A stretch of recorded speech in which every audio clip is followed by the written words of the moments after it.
अस्सलाम वालेकुम। पिछली एक वीलॉग में मैंने आपके साथ कुछ शेयर किया था कि जो आइनी तरामीम मुमकिना तौर पे पेश होने वाली हैं, उनके ऊपर बहस होने वाली है, वो पास भी हो सकती हैं, वो क्या हैं।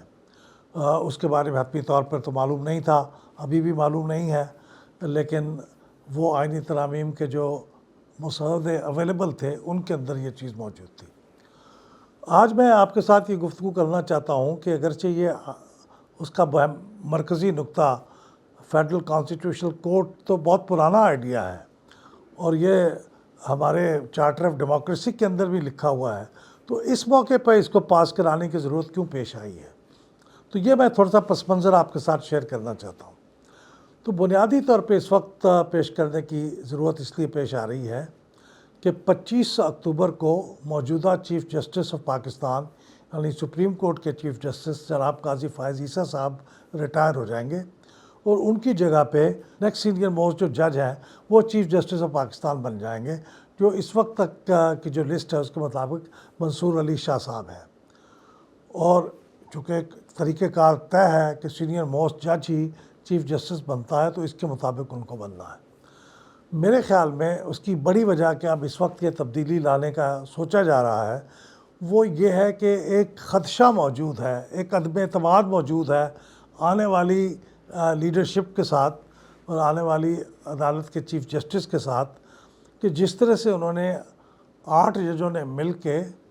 रिज़र्व सीट के बारे में एक ऐसा फ़ैसला दिया है जो आइन और कानून के अंदर दी गई मुंदरजात से काफ़ी हट के है, उसके मुताबिक नहीं है, बल्कि एक डॉक्ट्रिन ऑफ कंप्लीट जस्टिस उन्होंने उसके अंदर इन्वोक किया है। वैसे वो हमारे आइन का हिस्सा भी है, लेकिन एक कंप्लीट जस्टिस का नज़रिए को उभारते हुए उन्होंने कहा है कि जब इंसाफ मुकम्मल करना मकसूद हो तो उसमें ज़रूरी नहीं होता कि कानून की एक एक शिक का हवाला दे के या उसके मुताबिक अमल किया जाए, बाज़ औक़ात उससे ऊपर उठ के फ़ैसले करने पड़ते हैं। तो अब ऐसे फ़ैसले के आ जाने के बाद आपको मालूम है कि पार्लियामेंट ने उसको रद्द करने के लिए एक उसके मतबादल कानून भी पास किया है। अगर हतमी तौर पे हमें नहीं मालूम कि कानूनी पोजीशन क्या है, लेकिन पार्लियामेंट का उसके ऊपर व्यू बड़ा वाज़ेह है। वो समझते हैं कि फ़ैसला दुरुस्त नहीं है, ये आइन के भी मुताबिक नहीं है, कानून के मुताबिक भी नहीं है। 2 जजों ने उसके ऊपर बहुत शिद्दत के साथ एतराज़ भी किया है, अपना इख्तलाफी नोट भी लिखा है। तो खौफ यह है कि इस तरह का कंप्लीट जस्टिस अगर फ्यूचर में भी नए आने वाले चीफ़ जस्टिस साहब की सरबराही में हुआ तो ऐन मुमकिन है कि हुकूमत को भी हुकूमत से हाथ धोने पड़ जाए। यानी इस वक्त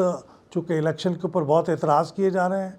और कहा जा रहा है फार्म 45, फार्म 47 में इख्तलाफ है, तो डर यह है कि हुकूमत को चलता ना कर दिया जाए और ये पार्लियामेंट भी रुखसत हो जाए। तो इस खौफ की बुनियादी वजह यह है कि ये पूरा निज़ाम ही तलपट ना हो जाए, इकॉनमी थोड़ी सी स्टेबलाइज हो रही है तो वो फिर उखड़ के रह जाएगी। चुनांचे इन सारी चीज़ों की पेशबंदी के तौर पे बुनियादी तौर पे एक आइनी तरामीम का पैकेज लाया जा रहा है ताकि उसके नतीजे में एक नई फेडरल कॉन्स्टिट्यूशनल कोर्ट बन जाए और उसका चीफ़ जस्टिस एक अलग शख्स हो जो सुप्रीम कोर्ट के मुतवक्का चीफ़ जस्टिस से अलग हैसियत रखता हो, ताकि वो ऐसी शख्सियत हो जो उनके आने वाली हुकूमत, जो इस मौजूदा हुकूमत के ख़िलाफ़ कोई इक़दाम ना करे। और वो चूँकि आइनी जो मुसव्वदा है तरामीम का, उसके अंदर ये भी एक लिखा हुआ है कि पहला कॉन्स्टिट्यूशनल कोर्ट जो बनेगी इन तरामीम की मंजूरी के बाद, उस तरमीम के ज़रिए से वो chief justice of federal constitutional court और members of the constitutional court उनकी तकरीरी वज़ीर आज़म के एडवाइस पे होगी, सदर ममलकत साहब करेंगे। यानी पसंदीदा शख्सियत को फेडरल कॉन्स्टिट्यूशनल कोर्ट का चीफ़ जस्टिस बना देंगे, तो इसका मतलब ये होगा कि उनसे फिर कोई ख़तरा नहीं होगा हुकूमत को। तो बुनियादी इसके पीछे जो सियासत है वो यही है। ये मानने वाली बात है, ठीक है, फेडरल कॉन्स्टिट्यूशनल कोर्ट कोई अजीब चीज़ नहीं है, कोई गलत चीज़ नहीं है, उसके होने में कोई नुकसान नहीं है, शायद कुछ फ़ायदा ही हो जाए, लेकिन इस मौके पे लाने का मकसद एक सियासी मकसद हो सकता है। अब उसके नतीजे में इसीलिए जो हिज़्ब इख्तलाफ है वो ये समझती है कि जो मुमकिना तौर पे चीफ़ जस्टिस बनने वाले हैं वो सही समझती है, गलत समझती है, इससे कतई नज़र, लेकिन वो समझती है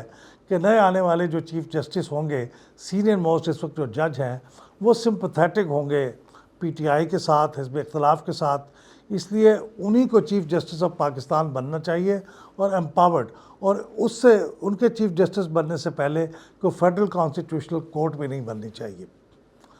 اب اگر 25 تاریخ سے پہلے یہ آئینی ترامیم منظور نہیں ہوتی